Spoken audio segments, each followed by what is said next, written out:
Hello everyone and welcome to my channel career ground. आज की इस वीडियो में मैं आपको कुछ ऐसी स्मार्ट स्ट्रैटेजी और स्मार्ट टिप्स बताने वाली हूँ जिससे आप अपने मेंस के मार्क्स डेफिनेटली इंक्रीज कर सकते हैं। काफ़ी बच्चे ऐसे होंगे जो सेकेंड थर्ड या फोर्थ अटेम्प्ट भी दे रहे होंगे, तो स्पेसिफिकली ये वीडियो उनको बहुत हेल्प करेगी क्योंकि उनको ऑलरेडी पता है कि उन्होंने पहले क्या गलतियाँ की हैं जिन्हें वो रिपीट नहीं करना चाहते। और मेंस एक ऐसी चीज है जिसमें आप ज्यादा से ज्यादा स्कोर करेंगे तो आपके सिलेक्शन के चांसेस उतने ही ज्यादा बढ़ते चले जाएंगे। लास्ट ईयर भी आपने देखा था 17 भले ही मेंस की कट ऑफ गई थी, बट सिलेक्शन उनको नहीं मिला था जिनके 28-29 नंबर थे।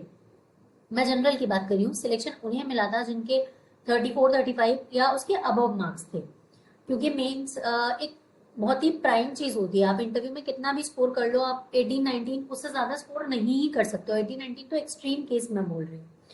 तो ये वीडियो में आपको जो टिप्स दे दूंगी मैं, वो आपको बहुत ज्यादा हेल्प करेंगे। फर्स्ट चीज, 37 अराउंड अगर आप स्कोर कर रहे हैं इन वन गो, पहले क्या होता है, हम वो क्वेश्चन अटेम्प्ट करते हैं जो हमें लगता है कि हम कर लेंगे और जिनके आंसर हमें श्योरिटी से पता होते हैं। तो अगर आप 35 से अबव या 37 के अराउंड 36 भी अगर आप अटेम्प्ट कर रहे हैं तो आपको बिल्कुल रिस्क नहीं लेना है। क्यों? क्योंकि अगर आप लास्ट ईयर और इस ईयर की वैकेंसीज देखेंगे तो ऑलमोस्ट डिप होके या फिर बढ़ चढ़ के थोड़ा बहुत का डिफरेंस आएगा। बट अगर आप कट ऑफ देखेंगे वहीं तो बहुत कम, तो कट ऑफ अगर गई तो भी सिलेक्शन आपको उतने पे ही मिलेगा जो 30-32 प्लस है। मैं जनरल कैटेगरी को लेकर चल रही हूँ, तो आप उससे अपनी कैटेगरी को रिलेट कर सकते हैं।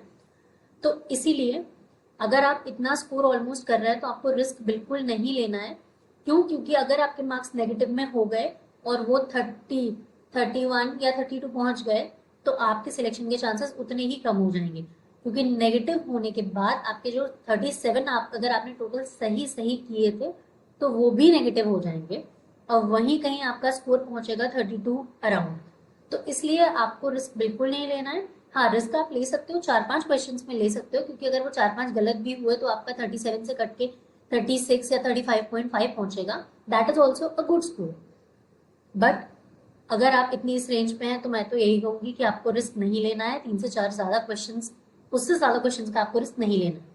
सेकेंड, पहले गो में आपको फैक्चुअल और वन लाइनर क्वेश्चन ही अटेम्प्ट करने हैं। बड़े क्वेश्चन में क्या होता है, बच्चा क्वेश्चन की लेंथ देख के पैनिक कर जाता है। तो वो क्वेश्चन जिनमें आपको लगता है कि बहुत लेंथी है, इनको समझना पड़ेगा, या एक बार समझने पे आपको अगर वो क्वेश्चन नहीं समझ आ रहा है, एक बार पढ़ने पे नहीं समझ आ रहा है, तो आप उसको मार्क फॉर रिव्यू कर दीजिए। उसको पहले अटेम्प्ट के बाद अटेम्प्ट करिएगा। जब आप पहली बार में सारे वो अटेम्प्ट्स कर लेंगे जो आपको आते हैं, उसके बाद उन्हें अटेम्प्ट करिएगा जिनको आपने मार्क को रिव्यू किया हुआ है। सेकंड, कुछ ऐसे ऑप्शन होते हैं जिनमें हमको लगता है कि मतलब दो ऑप्शन सही हैं, दो दो से ज्यादा कभी कभी लगता है कि कंफ्यूजिंग हो जाते हैं। कभी कभी डायरेक्ट क्वेश्चन नहीं आता है, घुमा फिरा के आता है, तो हम कंफ्यूज हो ही जाते हैं। तो उसमें आपको एलिमिनेशन का बहुत यूज करना है। एलिमिनेशन अगर आप ऑलरेडी पहले अटेम्प्ट दे चुके हैं, पहले काफी 2, 3 या 4 अटेम्प्ट अगर आप दे चुके हैं तो आपको पता होगा कि एलिमिनेशन मेथड हम कैसे यूज करते हैं। एलिमिनेशन मेथड मेरे अकॉर्डिंग सबसे इफेक्टिव मेथड है। आप क्वेश्चन से कंपेयर करिए, क्वेश्चंस में ही अक्सर करके आपको अपने आंसर का हिंट मिल जाएगा। उसके थ्रू आप ये देखिए, जो 5 ऑप्शंस हमको मिल रहे हैं उसमें से सबसे पहले ऑड कौन सा ऑप्शन है, ऑड वन आउट कौन सा ऑप्शन है जो कि बिल्कुल नहीं हो सकता है। ऐसे करते करते आप 1 या 2 तक ऑप्शन पहुंच ही जाएंगे। और जब आपको 2 ऑप्शन लगे तो उनमें कंपेयर करिए कि सबसे करीबी और सबसे रिलेटेबल ऑप्शन कौन सा हो सकता है।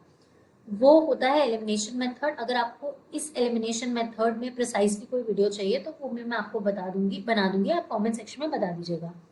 सेकेंडली, बहुत से बच्चे काफी सारे मॉक्स दे देते हैं कि अरे हमने तो 50-60 मॉक्स दे दिए अभी तक, बट वो एनालाइज नहीं करते हैं मॉक्स को अटेम्प्ट करते हैं, स्कोर देखते हैं, देखते कौन कौन से गलत थे कौन से सही थे, रीडिंग मार के छोड़ देते हैं।